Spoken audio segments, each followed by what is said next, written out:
Hello everyone, কেমন আছেন আপনারা? চলে আসলাম নতুন একটা ভিডিওতে। এই ভিডিওতে আসলে আপনাদের একটা কান্ট্রি নিয়ে কথা বলবো, যে কান্ট্রিটা হচ্ছে ইকোনমিক্যালি অনেক বেশি স্ট্রং, যে কান্ট্রিটা প্যাসিফিকে অবস্থিত, যে কান্ট্রিটাতে আপনার ইংলিশ স্পিকিং কান্ট্রি, যে কান্ট্রিটা আপনার ইনকাম অনেক ভালো এবং যে কান্ট্রিটাতে আপনারা কিন্তু স্পাউস নিয়ে পড়াশোনা করতে পারবেন। কথা বলতেছিলাম অস্ট্রেলিয়ার কথা। সো আপনারা যারা আসলে অস্ট্রেলিয়াতে পড়াশোনা করতে চান তাদের জন্য আজকের এই ভিডিওটা। আজকে আপনাদের বলবো বিভিন্ন বিষয়ে, আপনার কোর্স থেকে শুরু করে স্কলারশিপ, আপনার সাবজেক্ট চয়েস, আপনার হচ্ছে পোস্ট স্টাডি ওয়ার্ক পারমিট, আপনার ইনকাম, জব ইত্যাদি সব কিছু নিয়ে থাকবে আজকের এই ভিডিওতে। চলেন শুরু করা যাক। আপনি যদি আমার চ্যানেলে নতুন হন এবং চ্যানেলটিকে এখনও সাবস্ক্রাইব করেন, চ্যানেলটিকে অবশ্যই সাবস্ক্রাইব করতে পারেন। সাবস্ক্রাইব করলে কিন্তু আপনারা স্টাডি ইন ইউরোপ প্লাস এর বাইরেও বিভিন্ন কান্ট্রি নিয়ে আমি কিন্তু কথা বলি। Scholarship, post study work permit, part time job, PR opportunity সম্পর্কে অথেন্টিক এবং আপডেট ইনফরমেশন জানতে চাইলে কিন্তু আপনি আমার চ্যানেলটাকে সাবস্ক্রাইব করতে পারেন। তো চলেন শুরু করা যাক। সো অস্ট্রেলিয়া কেন? আসলে অস্ট্রেলিয়া হচ্ছে আপনার একটা ইকোনমিক্যালি অনেক বেশি স্ট্রং একটা কান্ট্রি এবং হচ্ছে এই কান্ট্রিটাতে আপনারা কিন্তু ইনকাম অনেক ভালো, বাট এই কান্ট্রিতে আবার লিভিং কস্ট একটু বেশি আছে। তো চলেন শুরু করা যাক। প্রথমে যে বিষয়টা নিয়ে আমি কথা বলবো সেটা হচ্ছে যে আপনার অস্ট্রেলিয়াতে আপনারা কী ধরনের প্রোগ্রাম পড়াশোনা করতে পারবেন। অস্ট্রেলিয়াতে আপনারা আসলে সব ধরনের প্রোগ্রামই পড়াশোনা করতে পারবেন। আপনারা ব্যাচেলার করতে পারবেন, মাস্টার্স করতে পারবেন, পোস্ট গ্রাজুয়েট ডিপ্লোমা করতে পারবেন, প্লাস আছে বিভিন্ন রকম ট্রেড, ভোকেশনাল ট্রেড যে কোর্সগুলো আছে সেই কোর্স করতে পারবেন, প্লাস পিএইচডি করতে পারবেন। এখন যদি আমি বলি যে অস্ট্রেলিয়াতে আইএলটিএসের রিকোয়ারমেন্ট আসলে কীরকম, অস্ট্রেলিয়াতে আপনি যদি ব্যাচেলার পড়াশোনা করতে চান তাহলে কিন্তু আপনার আইএলটিএসের requirement overall 6 no less than 5.5, এটা একটা কমন রিকোয়ারমেন্ট, এটা কিন্তু আপনার অবশ্যই লাগবে। এছাড়াও কিছু কিছু ইউনিভার্সিটিতে ব্যাচেলারে 6.5 চাই, নো লেস দ্যান 6। সো আপনারা যারা একটু টপ র্যাঙ্ক ইউনিভার্সিটিতে পড়াশোনা করতে চান তারা কিন্তু আপনার আইএলটিএসের স্কোরটা ভালো রাখবেন, ভালো রাখার চেষ্টা করবেন, 6.5 বা 7, তাহলে কিন্তু আপনাদের জন্য ভিসা পাওয়াটা একটু ইজি হবে।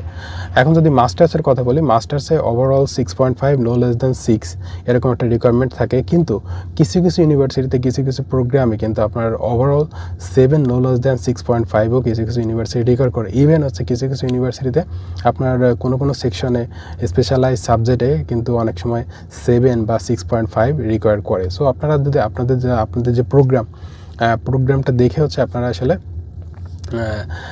প্রোগ্রামের রিকোয়ারমেন্টটা চেক করে তারপরে হচ্ছে অ্যাপ্লিকেশন করবেন।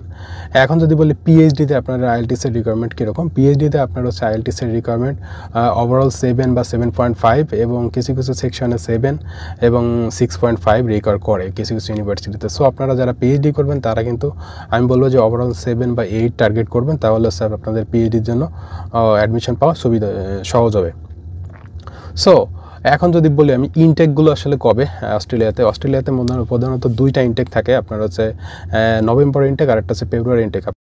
সো এখন যদি বলি আপনার হচ্ছে ইনটেকের আবেদনের ডেডলাইনটা কীরকম, আবেদনের ডেডলাইনটা হচ্ছে আপনারা যারা ফেব্রুয়ারি ইনটেকে আবেদন করবেন তারা কিন্তু হচ্ছে আপনার অক্টোবর থেকে নভেম্বরের ভিতরে আবেদন করতে হবে, এবং হচ্ছে যারা আসলে নভেম্বর ইনটেকে আবেদন করবেন তারা সেপ্টেম্বর থেকে অক্টোবরে আবেদন করতে হবে। সো এরকম একটা ডেডলাইন। সো আপনারা এরকম ডেডলাইনের ভিতরে আবেদন করতে হবে এবং এর ভিতরে আপনারা সব ধরনের ডকুমেন্টস আপনারা কিন্তু রেডি করবেন। এখন যদি বলি আপনার হচ্ছে একাডেমিক সিজিপিএ আপনার কীরকম থাকা দরকার হবে অস্ট্রেলিয়াতে কিন্তু আপনার একটু বেশি স্ট্রিক্ট রিকোয়ারমেন্ট করে অন্যান্য ইংলিশ স্পিকিং কান্ট্রির তুলনায়। আমার কাছে মনে হয় যে এরা স্টাডি গ্যাপ 1 বছরের বেশি হলে অনেক বেশি প্রবলেমেটিক হয় এবং সেক্ষেত্রে অনেক ক্ষেত্রে ভিসা পাওয়ার জটিলতা তৈরি হয় এবং হচ্ছে ব্যাংকের স্টেটমেন্ট ভালো না থাকলে অনেক সময় ভিসা পাওয়ার জটিলতা তৈরি হয়। সো আপনাদের যারা আসলে অস্ট্রেলিয়ায় পড়াশোনা করতেছেন তাদের এইচএসসি আপনার নর্মালি হচ্ছে অ্যাটলিস্ট 3 থাকলে ভালো হয় এবং 3.5 বা যত বেশি হবে আপনার স্কোর যত বেশি ভালো হবে তত বেশি আপনার যত বেশি সিজিপিএ ভালো হবে তত বেশি আপনার ভিসার পসিবিলিটি বা আপনার অ্যাডমিশন পাওয়ার পসিবিলিটি কিন্তু অনেক ভালো হবে। এবং যদি ব্যাচেলরে মাস্টার্সের কথা চিন্তা করি, ব্যাচেলরে আপনার অ্যাটলিস্ট 3 থাকতে হবে, 3 থাকলে আপনার হচ্ছে অ্যাডমিশন পাওয়া সুবিধা হবে। তবে হচ্ছে অনেকগুলো ইউনিভার্সিটি আবার আছে, অনেকগুলো ইউনিভার্সিটি বা ইনস্টিটিউশন আছে তারা কিন্তু একটু কমে আপনাকে অ্যাডমিশন দিবে, তবে সেই ক্ষেত্রে হচ্ছে ভিসা পাওয়াটা অনেক বেশি ডিফিকাল্ট হবে। সো এখন যদি আমি বলি কোর্সের ধরনটা আসলে কী আপনারা হচ্ছে রিসার্চ বেসড কোর্স করবেন নাকি কোর্স ওয়ার্ক করবেন। আপনারা আমাকে অনেকেই জিজ্ঞেস করছেন যে ভাই অস্ট্রেলিয়াতে আমি রিসার্চ করতে চাই, কীভাবে করব। অস্ট্রেলিয়াতে কিন্তু আপনারা 2 ধরনের কোর্স পেয়ে যাবেন। তো সেই ক্ষেত্রে হচ্ছে যারা হচ্ছে কোর্স বেস পড়াশোনা করবেন বা কোনো রকম নামমাত্র থিসিস থাকবে বা অনেক ক্ষেত্রে থিসিস থাকে না, সেই ক্ষেত্রে হচ্ছে আপনারা কিন্তু এজেন্সির মধ্য দিয়ে কিন্তু আপনারা অ্যাডমিশনটা নিতে পারেন, এবং এজেন্সি ছাড়া কিন্তু অস্ট্রেলিয়াতে আবেদন করা কোনোভাবে পসিবল না। সো আপনারা যারা আসলে কোর্স বেস পড়াশোনা করতে চান তারা অবশ্যই বিভিন্ন রকম এজেন্সি আছে, ইউনিভার্সিটির ওয়েবসাইটে গেলে আপনারা আসলে লিঙ্কগুলো পেয়ে যাবেন যে কোন এজেন্সির সাথে ওই ইউনিভার্সিটি কানেক্টেড এবং ওই ইউনিভার্সিটি কাজ করে। সো তাহলে ওই ইউনিভার্সিটির যে এজেন্টের লিস্ট আছে ওইখান থেকে আপনারা যে এজেন্টগুলো আছে তাদের লিস্টে সেই এজেন্টের কাছে যেয়ে এবং সেই ইউনিভার্সিটিতে সেভাবে আবেদন করবেন। এখন যদি বলি কোর্স বেস তো গেল, এখন যদি বলি আমি হচ্ছে রিসার্চ বেসড মাস্টার্স বা পিএইচডিতে আপনারা অস্ট্রেলিয়াতে কীভাবে আবেদন করতে পারেন এবং এটার রিকোয়ারমেন্ট আসলে কী কী। অস্ট্রেলিয়াতে যদি রিসার্চ বেসড পড়াশোনা করতে চান সেই ক্ষেত্রে হচ্ছে আপনারা কিন্তু ফুল টাইম কাজের সুযোগ পাবেন, আপনি কিন্তু ইচ্ছামতো কাজ করতে পারবেন রিসার্চ বেসে পড়াশোনা করতে গেলে। সেক্ষেত্রে আপনার যে কাজের যে লিমিটেশন এটা কিন্তু থাকবে না। আপনারা যদি কোর্স ওয়ার্কে যান সেই ক্ষেত্রে হচ্ছে আপনার স্কলারশিপ বা আছে কাজের লিমিটেশন থাকে, কিন্তু আপনি যদি রিসার্চে যান তাহলে কিন্তু আপনি কাজের লিমিটেশন থাকবেন এবং স্কলারশিপ পাওয়ারও একটা বড় পসিবিলিটিস থাকে আপনাদের। সো এখন কোর্স ওর রিসার্চ ওয়ার্ক বা মাস্টার্স বা পিএইচডিতে কীভাবে আবেদন করবেন, মূলত হচ্ছে অস্ট্রেলিয়াতে আপনার হচ্ছে প্রফেসর ম্যানেজ করতে হবে। আগে আপনার থিসিস টপিক ঠিক করতে হবে যে আপনি কোন টপিকে থিসিস করতে চান বা আপনার কোন বিষয়ে অভিজ্ঞতা আছে, কোন বিষয়ে মাস্টার্স বা ব্যাচেলরের থিসিস করছেন সেটা দেখতে হবে। দেখার পরে হচ্ছে সেই অনুযায়ী আপনার একটা রিসার্চ টপিক বের করতে হবে। সেই রিসার্চ টপিকে আপনার প্রফেসরদের মেইল করতে হবে যে আমার প্রোফাইল এইটা হচ্ছে, আমি এটা কমপ্লিট করছি, এখন আমি হচ্ছে আপনার আন্ডারে আমি আমার রিসার্চ করতে চাই এই টপিকের উপরে। সো এইভাবে কিন্তু আপনারা কিন্তু আপনাদের সিভি প্লাস হচ্ছে ট্রান্সক্রিপ্ট দিয়ে বিভিন্ন প্রফেসরে যাদের সাথে আপনাদের কাজের ম্যাচ করে বা প্রোফাইল ম্যাচ করে এরকমভাবে ইমেল করতে হবে। ইমেল করার পরে তারা রেসপন্স করে তারা আপনাকে আপনার প্রপোজাল চাইবে, আপনি প্রপোজাল দিবেন, তারা আপনার প্রপোজাল দেখে যদি ভালো লাগে তাহলে আপনাকে ইন্টারভিউ নেবে। ইন্টারভিউ নেওয়ার পরে কিন্তু আপনার প্রপোজালের যে কারেকশন সেটাও দিবে এবং আপনাকে একটা এগ্রিমেন্ট দিবে যে আপনি তার সাথে কাজ করতে পারবেন এবং সে আপনাকে সুপারভাইজেশন দিবে এবং একটা এগ্রিমেন্ট দেওয়ার পরে ওই এগ্রিমেন্টটা দিয়ে কিন্তু পরবর্তীতে অ্যাপ্লিকেশন প্রসেসটা কমপ্লিট করতে হবে, অন্যান্য ডকুমেন্টস প্লাস ওই এগ্রিমেন্ট। উইদাউট এগ্রিমেন্ট কিন্তু কোনো রকম অ্যাডমিশন কিন্তু পাবেন না আপনারা। সো যারা আসলে রিসার্চ মাস্টার্স বা পিএইচডি করতে চান তারা কিন্তু এই প্রসেসটা ফলো করতে হবে। সো এই বিষয় নিয়ে আমি অন্য একটা ভিডিওতে আরও ডিটেলসে বলার চেষ্টা করব কীভাবে ইমেল করবেন বা কীভাবে প্রফেসরদের মেইল করবেন, কীভাবে প্রফেসর খুঁজে বের করবেন। সো এখন চলে আসি স্কলারশিপ নিয়ে। যারা আসলে কোর্স বেস পড়াশোনা করতে চান তাদের জন্য তেমন কোনো স্কলারশিপ নাই বললে চলে, শুধুমাত্র ইউনিভার্সিটির কিছু স্কলারশিপ আছে। মনে করেন যে 10%, 20% বা আপ টু 50% যদি আপনি এক্সট্রাঅর্ডিনারি মেরিটোরিয়াস স্টুডেন্ট হন তাহলে অনেক ক্ষেত্রে 50% পর্যন্ত স্কলারশিপ পেয়ে যেতে পারেন। তবে হচ্ছে আপনারা 10, 20 বা 30% ইউজুয়ালি সবাই কম বেশি সবাই পায়। সো এটা আপনারাও পেয়ে যাবেন। সো সেই ক্ষেত্রে হচ্ছে আপনার টিউশন ফি 10% বা 20% রিডাকশন আপনারা পেয়ে যেতে পারেন। এখন যদি আমি বলি অস্ট্রেলিয়াতে আসলে টিউশন ফিস কীরকম, অস্ট্রেলিয়াতে কিন্তু আপনার টিউশন ফিসটা অনেক হাই, অন্যান্য কান্ট্রির তুলনায় অস্ট্রেলিয়াতে টিউশন ফিস অনেক হাই। ফর এক্সাম্পল আপনি যদি ব্যাচেলারে পড়াশোনা করতে চান তাহলে অস্ট্রেলিয়াতে টিউশন ফিস হবে আপনার 18,000 ইউডি মানে অস্ট্রেলিয়ান ডলার থেকে শুরু করে 33,000 40,000 পর্যন্ত হতে পারে কোর্স ভেদে। এবং হচ্ছে আপনি যদি মাস্টার্স করতে চান সেই ক্ষেত্রে হচ্ছে প্রায় 20,000 থেকে শুরু করে 45,000 বা 50,000 পর্যন্ত হতে পারে পার ইয়ার। সো যাদের আসলে বাজেটটা একটু ভালো বা যারা একটু ফাইন্যান্সিয়ালি ক্যাপাবেল এই বাজেটটা দিয়ে পড়াশোনা করবেন তারা শুধুমাত্র অস্ট্রেলিয়াতে চুজ করবেন। আদারওয়াইজ কিন্তু অস্ট্রেলিয়াতে আপনার টিউশন ফিস যে বিষয়টা সেটা কিন্তু অনেক বড় একটা বিষয়। সো এই বিষয়টা একটু মাথায় রাখবেন। এখন যদি বলি আসলে ব্যাঙ্ক স্টেটমেন্ট আপনারা আসলে কীভাবে দেখাবেন বা ব্যাঙ্ক স্টেটমেন্ট কত দিনের লাগবে। ব্যাঙ্ক স্টেটমেন্ট সাধারণত 3 থেকে 6 মাস এরকম একটা সময় আপনাদের ব্যাংকে টাকা রেখে দেখাতে হয়। আপনারা এফডিআরও করতে পারেন বা ফিক্সড এফডিআরও করতে পারেন বা ফিক্সড বা সেভিংস অ্যাকাউন্টও করতে পারেন। সো এখন অনেক ক্ষেত্রে এফডিআরে অনেক বেশি প্রবলেম করে, অনেক সময় ভিসা না হওয়ার সম্ভাবনা থাকে বা আপনার সবথেকে ভালো এবং সিকিউরড ওয়ে হবে হচ্ছে আপনার যদি সেভিংস অ্যাকাউন্ট থাকে এবং হচ্ছে সেই অ্যাকাউন্টে আপনারা টাকাটা রাখেন এবং লেনদেন থাকে। এই ক্ষেত্রে 6 মান্থের যদি স্টেটমেন্ট দেখাতে পারেন সেই ক্ষেত্রে হচ্ছে আপনাদের ভিসা পাওয়ার পসিবিলিটিটা বেড়ে যায়। এখন যদি বলি আপনার ব্যাচেলর বা মাস্টার্সে আপনার কত টাকা দেখাইতে হবে ব্যাঙ্ক স্টেটমেন্টে। ফর এক্সাম্পল আপনি ব্যাচেলর হলে আপনার টিউশন ফিজ প্লাস হচ্ছে আপনার লিভিং কস্ট সব কিছু মিলায় আপনার প্রায় 40 থেকে আপনার 60 লাখ টাকার মতো দেখাইতে হবে ব্যাচেলরে ভিসা পাওয়ার জন্য। এবং হচ্ছে আপনার মাস্টার্সে আপনার হচ্ছে মাস্টার্সও এরকম 40 থেকে আবার 60-70 লাখ এরকম। এবং হচ্ছে আপনি যদি কাপল হন বা চিলড্রেন নিয়ে যান সেই ক্ষেত্রে হচ্ছে আপনার টাকার অ্যামাউন্টটা বাড়বে। ফর এক্সাম্পল কাপল হলে আপনার কিন্তু ব্যাঙ্ক স্টেটমেন্টটা আপনার হচ্ছে 70 লাখ থেকে 90 লাখ পর্যন্ত হতে পারে, ইভেন বেশি। আপনার যদি আরও চিলড্রেন্স থাকে বা কিড থাকে সেক্ষেত্রে প্রায় 1 কোটি টাকার মতো আপনার ব্যাঙ্ক স্টেটমেন্ট দেখাতে হতে পারে। এই ক্ষেত্রে হচ্ছে আপনার ব্যাঙ্ক স্টেটমেন্টটা সেভিংস অ্যাকাউন্টে হলে খুব বেশি ভালো হবে এবং হচ্ছে আপনার ভিসা পাওয়ার পসিবিলিটি বেড়ে যাবে। অনেকেই বলতেছেন যে ভাই ব্যাঙ্ক স্টেটমেন্টে অন্যান্য ব্যাঙ্ক দিয়ে ম্যানেজ করা যায় বা করা যায়। আমি বলবো যে আসলে এইভাবে ম্যানেজ করা যায় অনেক ক্ষেত্রে হচ্ছে তারা আসলে ডুপ্লিকেট কাগজ দিয়ে আপনার ব্যাঙ্ক স্টেটমেন্ট করে দিবে। যদি এটা আবার ইমিগ্রেশন অফিসার বুঝতে পারে তাহলে কিন্তু আপনার ভিসাটা হবে না, আপনি কিন্তু রিজেক্ট হবেন। সো এই বিষয়টা একটু কেয়ারফুলি হ্যান্ডেল করবেন। যদি কোনো এজেন্ট বা ব্যাংকের যদি কোনো কেউ যদি আপনাকে হেল্প করতে পারে অথেন্টিকভাবে তাহলে আপনারা হেল্প নেবেন। সেক্ষেত্রে যদি আপনার কিছু ইন্টারেস্টও দিতে হয় সেক্ষেত্রে আমি বলবো যে সেটা করা ভালো। কিন্তু আপনি শুধুমাত্র একটা স্টেটমেন্ট বের করবেন এবং অ্যাপ্লাই করবেন, সেই ক্ষেত্রে আমার কাছে মনে হয় যে এটা একটা প্রবলেমেটিক সিচুয়েশন তৈরি হতে পারে আপনার জন্য। সো এই বিষয়টা খেয়াল রাখবেন।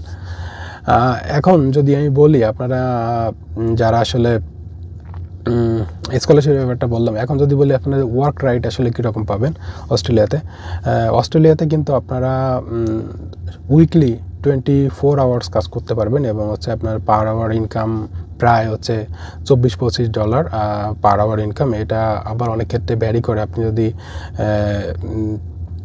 কিছু সিটিতে আপনার হচ্ছে কিছু কাজের আপনার হচ্ছে স্যালারি অনেক ভালো।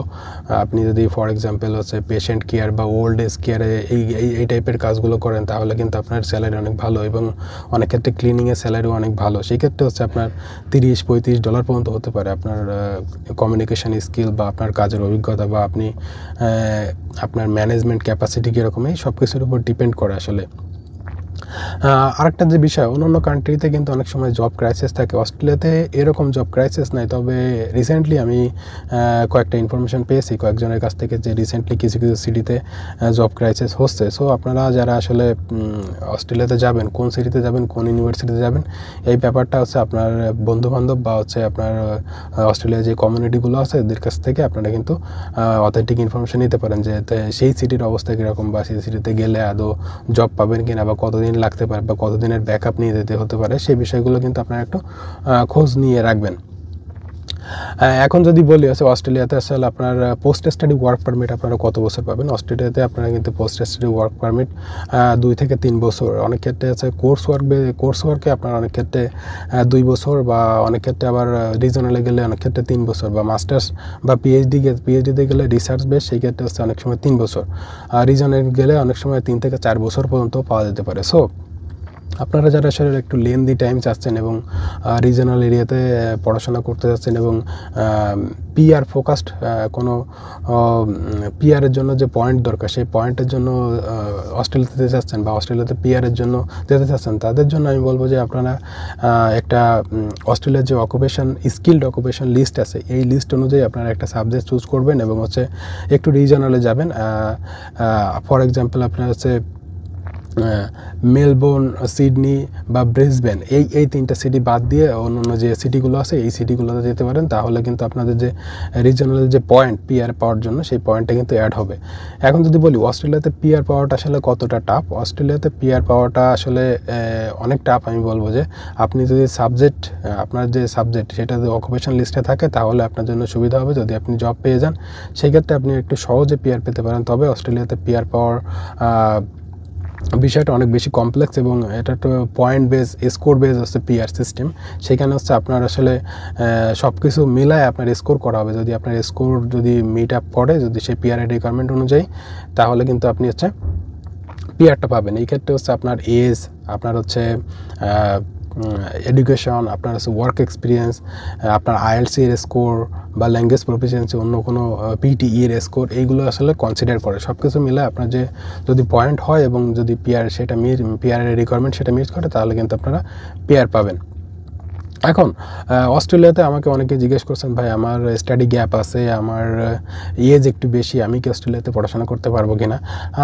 আমি বলবো যে অস্ট্রেলিয়াতে পড়াশোনা করতে পারবেন, পারবেন না এরকম না, পড়াশোনা করতে পারবেন। তবে যাদের একটু এজ বেশি বা এডুকেশনাল গ্যাপ বেশি হয়ে গেছে, 1 বছরের বেশি, তারা আমি বলবো যে রিসার্চ যে কোর্সগুলো আছে সেই কোর্সগুলোতে অ্যাপ্লাই করতে পারেন। তাহলে কিন্তু আপনারা অস্ট্রেলিয়াতে ভিসা পেতে পারেন। আদারওয়াইজ কিন্তু আপনারা ভিসা পাবেন না, অনেক ক্ষেত্রে অনেক জটিলতা হবে এবং আপনার যে ভিসা অ্যাপ্লিকেশন ফি এটা কিন্তু লসের সম্ভাবনা, লস হতে পারে। কারণ হচ্ছে আপনার যদি স্টাডি গ্যাপ থাকে এবং আপনি যদি কোর্স ওয়ার্কে যেতে চান, তাহলে কিন্তু আপনাদের ভিসা পাওয়ার সম্ভাবনা অনেক ক্ষেত্রে কমে যাবে।